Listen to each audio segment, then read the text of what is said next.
নমস্কার বন্ধুরা, আবারও ফিরে এলাম নতুন একটা ঘরোয়া রান্নার রেসিপি নিয়ে।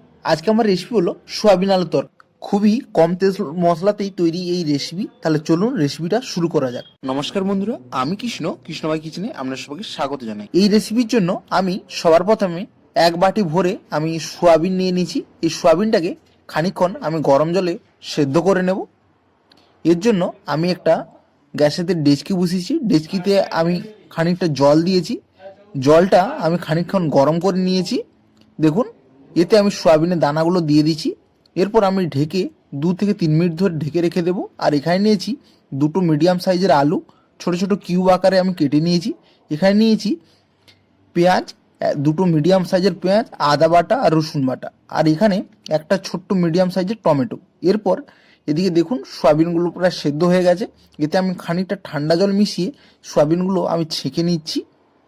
এরপর গ্যাসে আমি একটা কড়াই বসিয়ে দিয়েছি। কড়াইয়ে খানিকটা সরিষার তেল দিয়েছি। তেলটা গরম হয়ে গেলেই আগে থেকে যে কুটে রাখা আলুগুলো আমি একে একে করে ভেজে নেব। এর জন্য সামান্য পরিমাণ আমি লবণ আর সামান্য পরিমাণ হলুদ দিয়েছি। আমি হলুদ আর লবণটা একটু বেশি পরিমাণে দিয়েছি, কারণ এই আলুটা ভাজার পর আমি সয়াবিনগুলো ভেজে নেব। দেখুন, এরপর আমি সয়াবিনগুলো দিয়ে দিচ্ছি। এরপর আমাকে আর এখন হলুদ আর লবণ দেওয়ার কোনো প্রয়োজন পড়বে না। দেখুন, আমার আলু আর সয়াবিনটাকেও আমি হালকা নাড়াচাড়া করে আমি ভেজে নিয়েছি। বেশি ভাজার দরকার নেই বন্ধুরা। এরপর কড়াইয়ে আবারও খানিকটা আমি সরিষার তেল নিচ্ছি। এখানে গোটা গরম মশলা, যেমন দুটো তেজপাতা, একটা দারচিনি আর একটা শুকনো লঙ্কা। এরপর হালকা গরম করে নিয়ে এরপর আগে থেকে যে কুচি রাখা পেঁয়াজগুলো দিয়ে দিতে হবে। পেঁয়াজটা হালকা লালচে বাদামি করে ভাজতে হবে বন্ধুরা। দেখুন, পেঁয়াজটা হালকা রং ধরেছে। এরপর সবার প্রথমে আদা বাটাটা দিয়ে দেব। আদা বাটাটা দেওয়ার পর মশলাটাকে বেশ খানিকক্ষণ ধরে কষিয়ে নিতে হবে। 1 থেকে 2 মিনিট মতো কষানোর পর এরপর আমি রসুন বাটাটা দিচ্ছি বন্ধুরা। এরপর রসুন আর আদাটাকে বেশ করে কষানোর পর এতে যেহেতু মশলাটা নিচে লেগে যাচ্ছে, তাই আমি খানিকটা জল অ্যাড করেছি। জল অ্যাড করার পর এভাবে নাড়াচাড়া করতে হবে।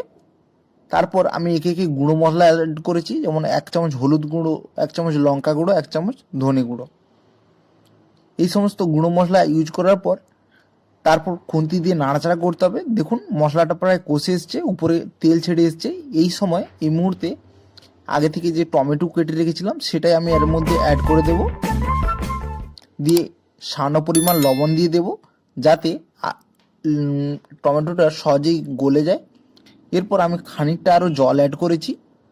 মশলাটা যে নিচে লেগে গেছে, তো ওইটাই খুন্তি দিয়ে এবার নাড়াচাড়া করব। এরপর আবারও 2 থেকে 3 মিনিট পর কষানোর পর আগে থেকে যে ভেজে রাখা আলু আর সয়াবিনগুলোকে এর মধ্যে অ্যাড করে দিতে হবে। এরপর সমস্ত মশলার সাথে আলু আর সয়াবিনটাকে বেশ করে কষিয়ে নিতে হবে। প্রায় 2 থেকে 3 মিনিট ধরে এইভাবে বন্ধুরা কষাতে হবে, কন্টিনিউ কষাতে হবে।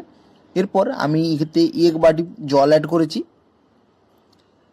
তো এভাবে জল অ্যাড করার পর এভাবে একটা খুন্তির মাধ্যমে আবারও মিলিয়ে মিশিয়ে নেব।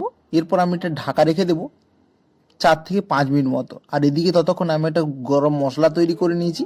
যেমন দারচিনি শুধু নিয়েছি, দারচিনিটাকে আমি করেছি, গুঁড়িয়ে নিয়েছি। এতে একটা রান্নার খুব সুন্দর ফ্লেভার আসে বন্ধুরা। দেখুন, আমি 5 মিনিট পরে বন্ধুরা ফিরে এলাম। দেখুন, আলুগুলো প্রায় সেদ্ধ হয়ে গেছে। আমার রান্না পুরোপুরিভাবেই তৈরি বন্ধুরা।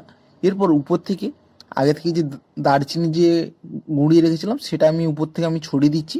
এতে রান্নার বন্ধুরা একটা খুব সুন্দর ফ্লেভার আসে। এরপর আমি রেস্টিং এর জন্য 4 থেকে 5 মিনিট ধরে আমি এটা ঢাকা দিয়ে রেখে দেবো। এরপর দেখুন, আমি পাত্রে এটা আমি একটা গড়িয়ে নিই। তো বন্ধুরা, দেখতেই পেলেন কত তো খুবই সহজেই আমি তৈরি করে নিলাম এই সোয়াবিন আলু।